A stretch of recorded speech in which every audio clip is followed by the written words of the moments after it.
Good afternoon, and thank you for joining me. My name's Christopher, and I'm going to be spending some time with you talking about good food, my faith in God, and my philosophy about food and nutrition, and how we can still work into our busy lives good food for all of the family to enjoy. I'm going to begin making a peach and almond tart. It's one of my favorites. It's extremely easy to do, and it begins with 1 1/3 cups flour, self-rising flour, and I'm just going to put that right in there. And we've got 1/3 cup of ground and lightly toasted almonds.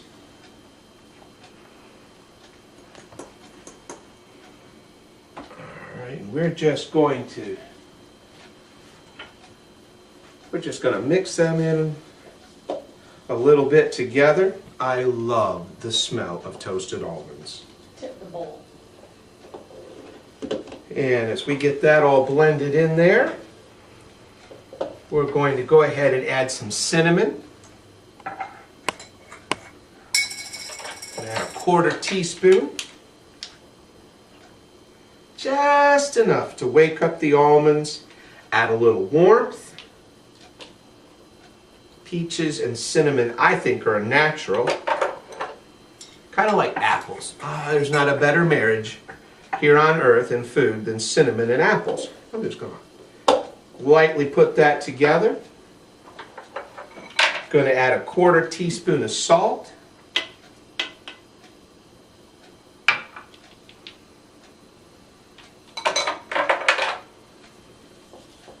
And then we're going to start adding butter. I've got here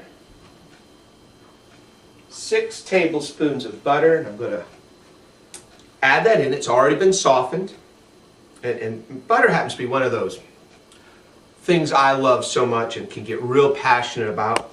Use good butter, real butter, real butter. We're just going to add that in, cut it into the flour, cinnamon, and almond mixture until it gets just a little crummy. And then the real fun begins. I've got 6 tablespoons of brown sugar. You can use white sugar. I just think the brown sugar adds a lot more depth. So once again, just working that in with my hands, making a nice crumb. Then we're going to add to this 1 egg, little milk. Going to add our 1 egg. Now here's an area where I get a lot of grief from people. I do believe in keeping eggs at room temperature, especially for baking. They blend better. We'll just lightly beat that into the bowl and then mix. Now this is going to get very stiff.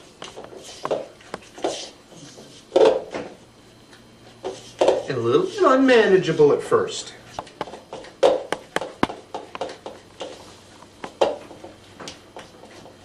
Alright, we've got it worked in together. We're going to add the milk. That's the last stage of our recipe before we go to bake.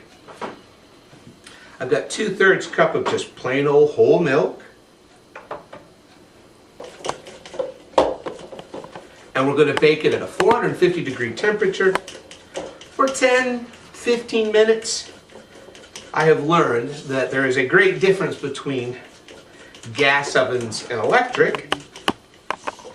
And so you got to give yourself a little margin for those differences. I'm using an electric oven today.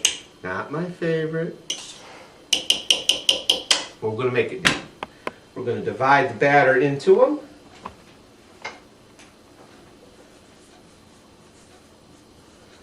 Just enough to cover the bottom. And we're going to put these in now to our 450-degree oven. Once again for about 10 or 15 minutes. And that's it. Rack. And after they are completely cool, we can begin to assemble our... There we are. Beautiful. They really came out very, very well. I'm going to set them over here to cool. You're going to want to start with a good size plate to work with. I find that the tarts receive better flipped over onto the crummy side from out of the pie plate. Also, it's often the surface is a lot flatter and it's porous, so but your next layer can somewhat seep into those openings.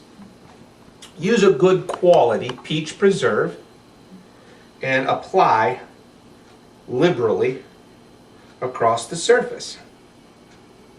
Now, this particular tart can be done in a variety of ways. I first made it with apples and actually got the recipe and learned how to do this from the popular cooking show Two Fat Ladies. And now that I've got that covered with the peach preserves, I'm going to come back and add sliced peaches.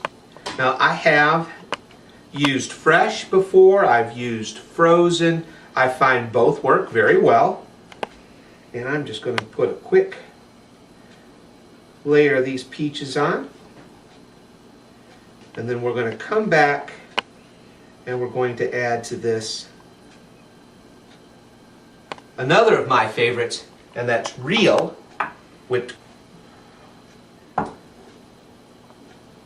My philosophy almost always is manufactured isn't any good.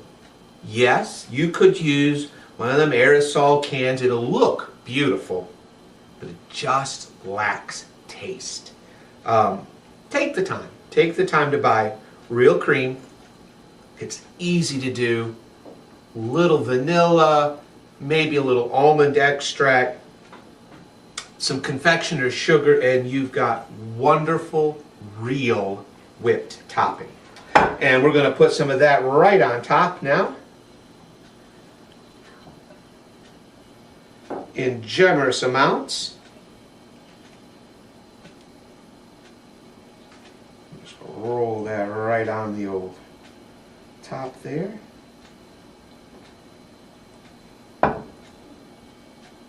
Work that in. I'm going to do my best not to cover up the ends of the peaches so that a little of that shows. Presentation is important, but taste is more. Get off. And once again, I'm going to flip him over, set him on top, press just a little so you start to see it come out from the sides.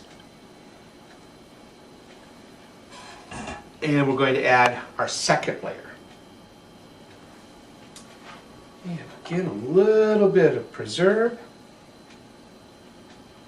This layer I do not apply as thickly, just gentle.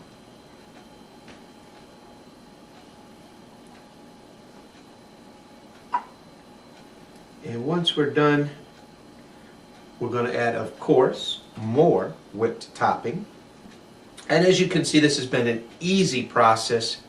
Very little baking time. Very easy to manage. And in the end, you have a delicious dessert that looks like you've spent the entire day working on it. There you are.